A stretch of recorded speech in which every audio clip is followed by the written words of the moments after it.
Le cimetière du Weissensee à Berlin est le plus grand cimetière juif d'Europe.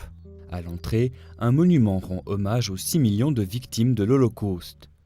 Parmi elles, Paul, Willy, Jenny et Edith Appel. Also meine Familie wurde ermordet. Ma famille a été assassinée à Auschwitz. Je n'ai jamais revu personne. Ich habe sie niemals mehr begegnet. C'est en leur mémoire que Klaus Appel a fait graver cette pierre commémorative, placée elle aussi à l'entrée du cimetière. Comme aucun d'entre eux ne peut témoigner, écrira-t-il, je tente de cette façon de leur ériger un mémorial. Au cours de sa vie, Klaus Appel s'est donné pour mission de partager son histoire.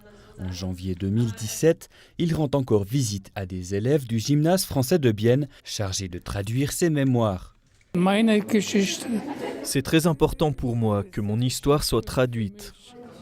dass sie übersetzt wird. Alors que l'antisémitisme rend la vie impossible à Berlin, Paul Appel fait appel à un passeur pour fuir en Hollande avec ses 3 enfants. C'est pour avoir tenté de sauver sa famille qu'il sera arrêté, puis envoyé à Auschwitz. Si Klaus Appel et sa sœur Ruth ont pu fuir l'Allemagne nazie, c'est grâce au Kindertransport, les transports d'enfants juifs vers l'Angleterre. Ces rescapés furent photographiés à leur descente du ferry dans le port de Londres en 1939. Le grand frère de Klaus, Willy, fut refusé pour son âge. Il avait alors 15 ans. Aujourd'hui à Berlin, cette statue rappelle aux passants cette opération qui, juste avant le début de la guerre, a permis de sauver près de 10 000 enfants. Venue exprès de Hollande, Gertruida Wismüller-Meyer a ainsi transporté plus de 600 enfants hors des frontières allemandes.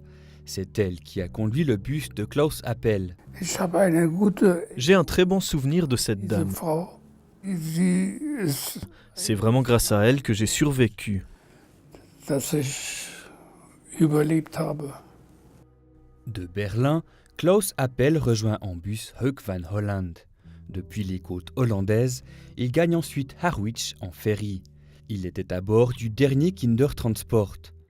Il vivra à Londres jusqu'à la fin de la guerre. C'est là qu'il rencontrera Myriam. Il avait tout un groupe de jeunes réfugiés. Une partie vivait ensemble, une partie vivait ailleurs. Et j'étais très impressionnée par ces jeunes qui devaient se nourrir eux-mêmes. Ils n'avaient plus personne. C'est pour apprendre l'anglais que Myriam est à Londres. La guerre, elle l'a vécue à Bienne. J'ai appris plus tard que mon père avait un sac à dos de préparer si des fois il fallait quitter la Suisse. Mais sinon, la guerre, je l'ai pratiquement pas vue passer. Myriam et Klaus ne se quitteront plus. Je crois que le contact des deux était plus fort que tout ce qui était derrière lui. Le couple s'installe à Bienne et se marie en 1953. Myriam et Klaus Appel reprennent ensuite la fabrique de montres du père de Myriam, Antima. À la fin de ses mémoires, Klaus écrit à propos de Myriam. Elle sut m'ouvrir de nouveaux horizons et m'a aidé à trouver une compensation précieuse pour ma jeunesse et ma famille perdue. Pour cela, je lui suis infiniment reconnaissant. Klaus Appel s'est éteint dans son sommeil le 13 avril 2017 à 92 ans.